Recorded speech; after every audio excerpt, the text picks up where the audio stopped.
What's up, Internet? Dan Casey here, coming to you from the back alleys of Carnival Row in Prague. It's a neo-Victorian fantasy series starring Orlando Bloom and Cara Delevingne that's honestly one of the most impressive and immersive sets I've ever been on. I'm in one of the back alleys right now because over there the main unit is hard at work bringing this magic to life. And I'm just so thrilled to show you guys a little taste of the sort of incredible fantasy storytelling, immersive world building, and this frankly jaw-dropping production design that is surrounding me in 360 degrees. So today we're going to take you deep behind the scenes and show you how Carnival Row went from concept to creation. In fact, I brought a few of my friends along with me, so let's go meet them.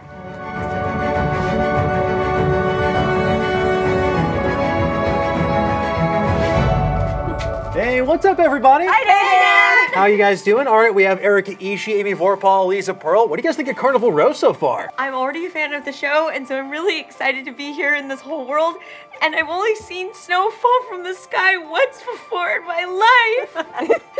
I mean, Dan, it is so real, and I can't get over it. There's Victorian vibes, there's the film noir vibe, also a dash of fantasy. It's ticking all my boxes. It's so incredible how much detail has gone into this set because every nook and cranny has like vines and posters and gorgeous candle walls. Like, it's incredible. Well, I hope you guys are ready because we're going to add some details of our own. We're going to be working with the show's creators to make original characters that are going to exist in fiction. We're going to create these characters from the ground up. I'm talking full costumes, makeup, special effects, you name it. We're going to become characters on Carnival Row. Oh my God! Characters in Carnival Row? Yes. And then we're going to play these characters in a tabletop role-playing game on Nerdist and Geek and Sundry. So get ready, we're going to go on one heck of an adventure. I've only ever built a character by rolling dice. I'm super stoked for it. So before we meet the amazing artists working their magic on Carnival Row, we're going to go sit down with the narrative alchemist who first conceived of this wild world, series creator Travis Beacham. So let's go meet him. Yeah!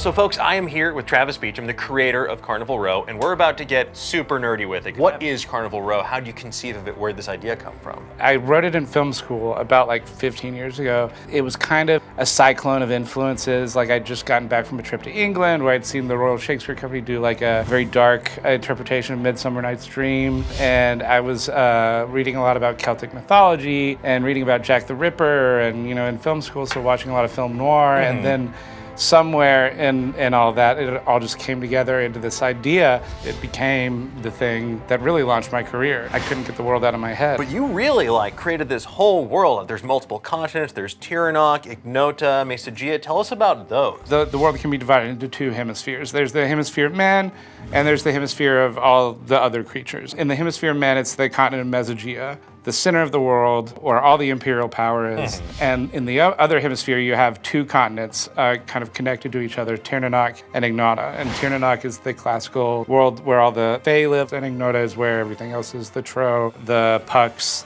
and other species that we haven't met yet. Obviously, we spend most of our time in Mesogea, specifically in a city called the Burg. Yeah. So what is the Burg? How do you conceive of this? Initially, it was very London-like. It has a kind of Venetian quality about it. Like you have this city-state, but it's an imperial city-state. It has colonies, it has territory. It's kind of been in a state of decline. The empire's been in a state of decline. They've lost a few wars. They've lost some colonial holding. There's this idea of flagging glory in the Burg, and that's sort of where we're coming into the story. It speaks to the atmosphere in the city, and it speaks to the tensions in the city, because they do have all these immigrants, all these refugees from foreign wars. Probably the most volatile tensions are between the working class humans and the Fae immigrants, because it's the Fae immigrants that are sort of getting those jobs that the working class humans can't get. Part of the initial impetus to the story is wanting to ground fantasy. What we did was we wanted to take the archetypes and what people think of in their mind, and so in this world, that fairy tale archetype becomes the racial stereotype. As you may know, we are going to be making some original characters that are set within the world of Carnival Row. So I'm wondering if you can help me and my friends create these characters, because obviously, who better to talk to about this than yourself? So, absolutely, yeah, awesome. No, that sounds okay, fun. Cool, Yeah. let's bring them in. All right. Sweet. Hey, what's up, guys? Hi. All right, so this is Travis. Travis, these are my friends. This is Amy, Good to meet Aliza, you. Erika. Good to meet you. Hello. Hi, And Travis. Good to we're meet going to you. be making some characters. They're going to exist in this world, and hopefully you can give us some help. I was thinking thinking, I kind of want to play someone who is like a fixture on Carnival Row, someone who is a position of authority, but maybe is involved in some illicit or morally gray activity. So who do you think would maybe be right for that? It sounds like a constable, I think. Okay. Yeah. Nice. Justice takes many forms in the burg, and its most visible form is the constabulary. They are tasked with keeping the streets safe and sound, unless those streets are in Carnival Row. With so many politicians vying for control of the city, nearly every member of the constabulary is in someone's pocket. That goes double for the members of Constabulary number 6. They say that money can't buy you happiness, but it certainly can buy you a constable or two. Well, I was thinking, first of all, just watching the show, such a big fan of the creatures. I also like the idea that on Tirnanok, there's this huge war. I want to play a character who's fierce, very involved in the war, probably killed a bunch of people. Someone who was like on the front lines in the war back in Tirnanok in the homeland, but has actually found a new side to herself on Carnival Row that she really loves. So I already imagine that my character can't have children, and perhaps she's actually fallen in love with taking care of the human children on Carnival Row. Cool. It sounds like a Puck nanny. I was hoping you would say Puck. Although actually it should be a fawness or a fawn nanny, because Puck is a mild racial slur. So my character might say that. Yeah. Okay. Not a good guy. Fawns, or pucks as they are known to more xenophobic residents of the burg, are an ancient race that originated along the west coast of Ignota. Marked by their curled horns, furry legs, and cloven hooves, fawns are a hardy, sturdy working-class people who typically toil away in factories in the burg or work as nannies and housekeepers. With their homeland in political turmoil and the Fawn empires in freefall, many have left their homeland behind in search of a better life in the burg. Nothing could have prepared them, though, for what awaits on Carnival Row.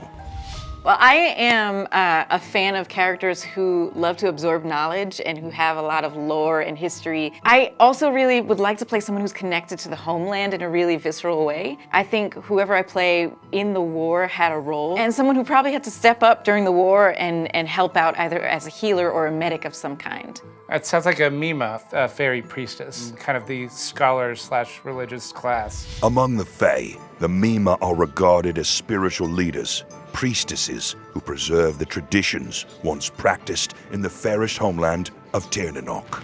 Driven from their homeland by warring human factions, the Fae now live a hard-scrabble life in the burg, where they are met with disdain, scorn, and violence from their new neighbors. In a world that wants nothing to do with them, many Fae find solace in the spiritual guidance of the Mima. Fairy priestess sounds cool as hell. Fairy priestess. I could do that. I could be like that. I want to be roguish and swift and dexterous and sexy. The sort of person who would flout Dan's authority, but with like a soft, emotional core held over from a time before the row made me hard. This sounds like probably a member of the Brightraven. Every major city has its seedy underbelly, an underground network of criminals, cut purses, and spies who operate outside the law. And Carnival Row is no different. Lurking in the shadows, skulking in the darkness, and as quick to give you a burgish necktie with a flick of their blade as they are to disappear into thin air, the Brightraven are perhaps the #1 menace to traditional concepts of law and order. Whether you need information or you need an assassination, the Brightraven will get the job done for the right price. Awesome! I'm gonna be so awesome. We're gonna get wings. And I'm gonna get horns. And I can already tell I'm going to be at odds with at least 2 of you. Definitely Erika, though. Yeah, I'm gonna be a problem. Awesome. Travis, thank you so much. I really Thank appreciate you. all your help Thank with you. this. Thank you. These sound like really awesome archetypes that we can work with to help craft these characters. So I think now we're going to go meet the very talented heads of department of the different artists working on the show so we can bring these characters to life. I look forward to seeing you guys on the Carnival Row. Thank you so much. Thank you so much. I'm so excited. Thank you. Thank you so much for joining us on the first episode of Into Carnival Row. Over the course of this 5-episode series, we're going to create original characters that will live and breathe in this incredible fantasy world. Along the way, we'll have exclusive interviews with the stars of the show, and we're going to get a first look at all of the amazing artistry that goes into making Carnival Row a reality. So join us next time as we dress to impress in our custom costumes in the next episode of Into Carnival Row. Be sure to tune into Carnival Row, the new hit TV show from Legendary Television and Amazon Prime Video, available to stream this Labor Day weekend.